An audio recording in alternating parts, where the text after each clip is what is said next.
रिया और प्रियांशु, उठो बेटा, स्कूल का समय हो गया है। 7 बज गए हैं। कविता ने अपने दोनों बच्चों को आवाज़ लगाई तो ये सुनते ही रिया हड़बड़ा कर उठी और गुस्से से बोली, आप भी कमाल करती हो मम्मी। आपको मैंने बोला था ना कि मुझे 6 बजे उठा देना, उठाया क्यों नहीं? बेटी की बातें सुनकर कुछ पल के लिए कविता सन रह गई। तभी रिया फिर से चिल्लाई, मैं कुछ पूछ रही हूँ मम्मी, आप बोलती क्यों नहीं? रिया बेटा आवाज़ दी थी पर आप नहीं उठी तो मैं क्या करूँ? कविता ने पलंग से कमर समेटते हुए कहा। तो रिया बड़बड़ाने लगी, मुझे मेरा प्रोजेक्ट ख़त्म करना था, अब कैसे करूँ?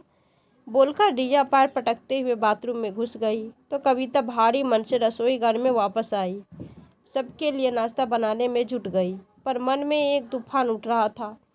मन ही मन सोच रही थी कि आजकल रिया किस तरह से बात करने लगी। मैं मुझसे जो मुंह में आता बोल देती है, न समय देखती है न जगह। कुछ समय बाद सब तैयार होकर खाने की टेबल पर आ गए। तब तक कविता सबके लिए नाश्ता परोस चुकी थी और सबके टिफ़िन पैक कर चुकी थी। रिया का मूड अभी भी खराब था। उसे ऐसे देखे कविता ने प्यार से कहा, अब गुस्सा थूकते बेटी, तेरी पसंद का नाश्ता बनाया है, जल्दी से खा ले। मुझे नहीं खाना नाश्ता। इस प्रोजेक्ट के लिए कितनी मेहनत की थी मैंने, पर आपकी वजह से उस पर पानी फिर गया। मैं आवाज़ से नहीं उठी तो आकर हिला देती, मुझे रिया ने ऊंची आवाज़ में कहा। तो कविता भी चिल्ला पड़ी, मुझे और काम नहीं है क्या? घर में तुम सबको उठाने का ही काम रह गया है। हो गई अब आपकी स्टोरी शुरू। आपको पता भी है प्रोजेक्ट कितने ज़रूरी होते हैं, पर कैसे पता होगा? कभी कोई प्रोजेक्ट बनाया भी है ज़िंदगी में आपने? कभी बोलकर रिया बैग उठाकर बाहर जाने लगी। अरे टिफ़िन तो लेकर जा, कविता ने पीछे से आवाज़ लगाई। नहीं लेकर जाना मुझे। आपको मुबारक हो आपका टिफ़िन। चल उठ प्रियांशु, बस वाला और बजा रहा है। प्रिया गुस्से में से अपनी माँ कविता को घूरते हुए चली गई तो कविता टिफ़िन उठा उसके पीछे भागी, पर तब तक रिया बस में चढ़ चुकी थी। मायूस होकर कविता घर के अंदर वापस आ गई। उसकी आंखों में नमी और दर्द साफ झलक रहा था। रिया की बातें उसे तीर की तरह चुभ रही थी। संजय देखा कैसे बातें करके गई है। रिया मुझसे बहुत बदतमीज होती जा रही है आजकल वो, और कुछ कहते हैं क्यों नहीं? उसे कविता अपने पति संजय पर चिल्लाई तो संजय लैपटॉप में लगा था। उसने धीरे से कहा, कविता शांत हो जाओ, वो डिस्टर्ब थी। आज उसका प्रोजेक्ट पूरा नहीं हुआ ना, इसीलिए तो क्या ये मेरी गलती है? मुझे भी सुबह सुबह 1000 काम होते हैं, ऊपर से तुम सबको उठाने की जिम्मेदारी भी मेरी ही है। कितना करूं, कब तक करूं? कविता की आंखों से आंसू बह निकले तो संजय ने अपनी लैपटॉप बंद किया और उठकर उसके पास आया और प्यार से बोला, देखो कविता, मैं जानता हूँ कि रिया को इस तरह बात नहीं करनी चाहिए थी। शाम को मैं बात करूँगा उससे। बस अब तो मुस्कुरा दो वरना मेरा प्रोजेक्ट ख़राब हो जाएगा। हाँ क्यों नहीं, सबका प्रोजेक्ट मेरी वजह से ही तो ख़राब होता है, कविता ने गुस्से से कहा और रसोई में चली गई। तो संजय ने कहा, डोंट वरी कविता, मैं शाम को रिया से बात करूँगा, मैं समझाऊँगा उसे, तुम चिंता मत करना। इतना बोलकर संजय अपना बैग उठाते हुए बाहर निकल गया। तो सबके जाने के बाद कविता ने रसोई समेटी और नहाने चली गई, पर रहकर उसके दिमाग में बेटी रिया के कहे अल्फाज घूम रहे थे। पता नहीं आपने आज तक ज़िंदगी में कोई प्रोजेक्ट बनाया भी है या नहीं। इन शब्दों ने कविता को 20 साल पीछे की याद दिला दी और वो अपनी पुरानी यादों में खो गई। इस साल का वेस्ट प्रोजेक्ट का अवार्ड जाता है कविता शर्मा। पूरा हॉल तालियों की गड़ाहट से गूंज उठा। कविता ने स्टेज पर जाकर अपना अवार्ड लिया। लगातार तीसरी बार उसने ये पुरस्कार जीता था। मिल गई तेरे दिल को, उसने ये पुरस्कार जीता था। मिल गई तेरे दिल को तसल्ली, जीत लिया। इस साल भी अवार्ड कविता की सहेली रिंकू ने कविता को गले लगाते हुए कहा। तो कविता मायूस होकर बोली, सॉरी यार, इस साल भी तू नहीं जीत पाई। अरे तेरे प्रोजेक्ट के सामने मेरा प्रोजेक्ट तो बिल्कुल बेकार था। तू सच में एक बहुत अच्छी ऑफी ऑफी आर्टिस्ट आर्किटेक्ट बनेगी। रिंकू कोल्ड ड्रिंक पीते हुए बोली। तभी किसी ने पीछे से आकर कहा, बिल्कुल सही कहा आपने। ये था संजय, जो कविता को प्रथम वर्ष से जानता था। दोनों एक दूसरे को छुप छुप कर देखते थे, पर कभी सीधे जाकर बात करने की हिम्मत नहीं हुई दोनों की। लेकिन आज संजय हिम्मत जुटाकर कविता के पास आया और बोला, मैं आपको मुबारक देने आया था। आपको प्रोजेक्ट सच में बहुत बढ़िया था। जी शुक्रिया, मैं रिंकू को पार्टी दे रही थी, तो आप भी ज्वाइन कीजिए, कविता ने हिचकिचाते हुए कहा।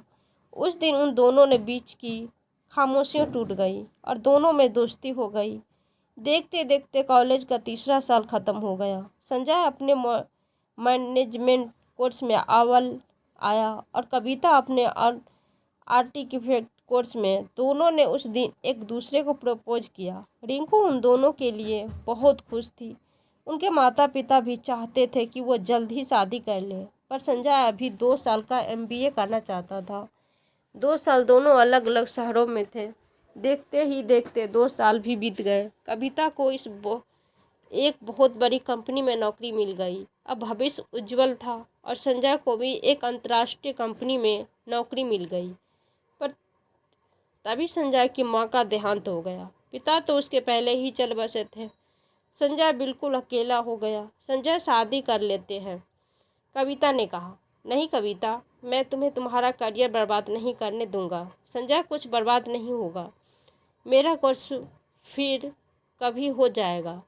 इस समय मुझे तुम्हारी चिंता है और तुमसे बढ़कर कुछ नहीं मेरे लिए, कविता ने उसके कंधे पर सिर रखते हुए कहा। दोनों ने शादी कर ली। सब कुछ सामान्य होने लगा। कविता ने उस साल फिर से अपने अधूरे कोर्स को पूरा करने के लिए एग्ज़ाम दिए और उत्तीर्ण भी हो गई, पर किस्मत को शायद कुछ और ही मंजूर था। एक दिन अचानक कविता की तबीयत बिगड़ गई। जब डॉक्टर के पास ले गए तो पता चला कि वो माँ बनने वाली है। ये सुनकर संजय को समझ नहीं आया कि वो इस खबर को खुश हो या दुखी, क्योंकि यदि कविता इस प्रेगनेंसी को आगे बढ़ाएगी तो उसका कोर्स करने का मौका हाथ से निकल जाएगा। कविता, तुम इस बच्चे को मतलब तुम्हारा सपना पूरा करो, बच्चा तो बाद में भी हो जाएगा, संजय ने कहा।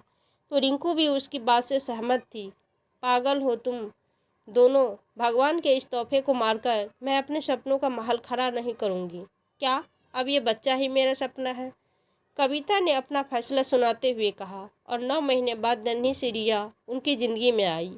दोनों की दुनिया खुशियों से भर गई, पर रिया अक्सर बीमार ही रहती थी। कविता के पास अब एक ही विकल्प था, नौकरी।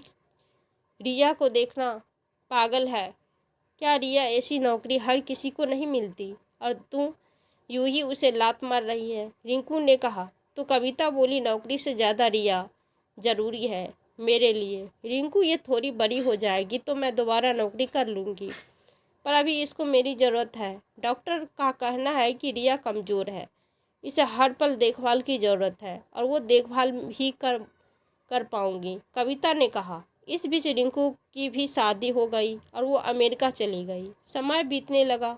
रिया बस 5 साल की हुई तो उसका भाई प्रियांशु भी इस दुनिया में आ गया। घर परिवार बच्चों की देखभाल में कविता उलझती रह गई और अपनी पहचान खोती चली गई।